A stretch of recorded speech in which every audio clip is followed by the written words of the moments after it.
Assalamualaikum warahmatullahi wabarakatuh. Berjumpa lagi dengan saya dan Sari. Lagi senang banget nih dapat ilmu baru seputar nasi hangat dan nasi dingin. Jadi ada pertanyaan nih, nasi hangat itu akan membuat kita jauh lebih gemuk dibandingkan dengan nasi dingin. Sebenarnya dari kandungan kalori, kandungan glukosa itu tidak ada perbedaan yang bermakna, terutama bagi nasi yang hanya didinginkan kurang lebih 10-15 menit menunggu nasi dingin baru dimakan. Itu nggak ada perbedaan yang bermakna. Tetapi mungkin ini berhubungan dengan konsistensi ya. Berhubungan dengan konsistensi, jadi biasanya kan nasi hangat itu lebih lunak dan lebih mudah dicerna dibandingkan dengan nasi dingin yang agak lebih keras sehingga mengunyahnya pun lebih lama. Karena lebih lama mengunyahnya, jadi kita makannya juga lebih sedikit dibandingkan ketika kita makan nasi hangat. Bener nggak teman-teman? Jadi kalau misalnya kita makan nasi hangat atau nasi panas itu biasanya kita makannya lebih banyak dibandingkan dengan nasi yang dingin.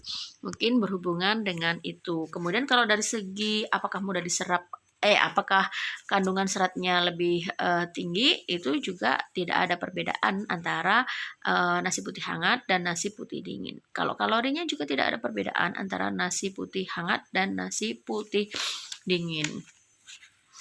Nah, tetapi itu tadi ada apa ya, ilmu baru nih. Jadi kalau misalnya kita tambahkan minyak ketika kita masak nasi, terutama minyak kelapa itu bagus banget. Itu bisa menurunkan 50-60% kalori.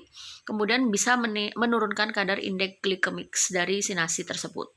Kemudian selain itu kalau misalnya kita diamkan nasinya kurang lebih 24 jam di dalam kulkas, kemudian baru kita hangatin lagi, baru kita makan, itu akan lebih tidak mudah diserap karena terbentuknya gelatin, sehingga kadar glikemiknya juga, indeks glikemiknya juga akan lebih rendah teman-teman.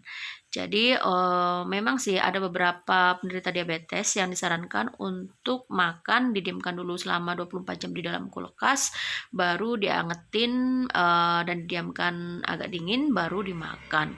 Sebenarnya itu karena indeks glikemiknya juga lebih rendah dan nanti kita makannya juga akan lebih sedikit ya dibandingkan ketika kita makan nasi yang panas-panas atau ketika habis dimasak langsung dimakan gitu teman-teman. Nah, sebenarnya apa sih tipsnya supaya kita itu makan nasi itu lebih sehat gitu ya?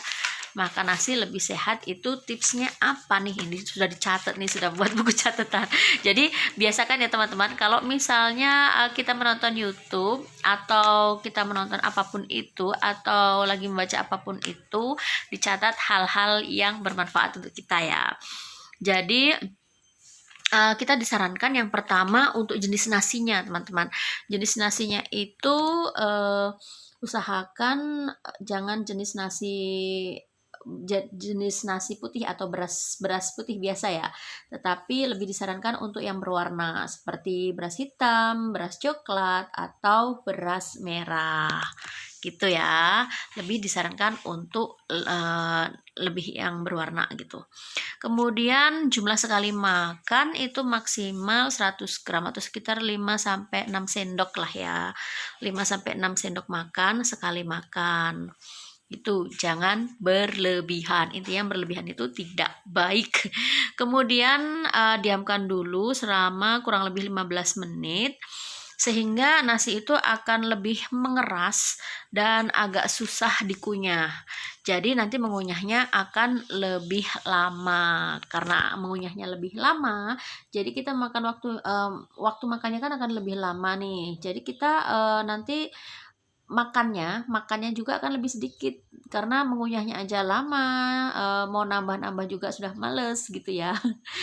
Kayak gitu teman-teman. Jadi disarankan yang pertama tadi berasnya yang berwarna, kemudian maksimal 5-6 sendok makan sekali makan, kemudian didiamkan dulu kurang lebih selama 15 menit. Kalau misalnya teman-teman mau, teman-teman juga dalam proses pemasakan bisa menambahkan kurang lebih 1 cupnya itu 1 sendok teh ya, 1 sendok teh minyak kelapa. baru dimasak. Atau teman-teman juga bisa mendiamkan dulu nasi kurang lebih 24 jam di dalam kulkas, kemudian baru dihangatkan lagi sampai terbentuk gelatin, sehingga itu tadi nasi lebih susah untuk diserap. Gitu ya teman-teman. Semoga tips ini membantu teman-teman terutama untuk penderita diabetes yang lagi diet ya. Meskipun kita juga tidak menderita diabetes, tapi penting banget untuk selalu mengatur kadar gula di dalam tubuh, yaitu dengan diet sehat. Semoga saja ini membantu. Terima kasih. Wassalamualaikum warahmatullahi wabarakatuh. Bye bye.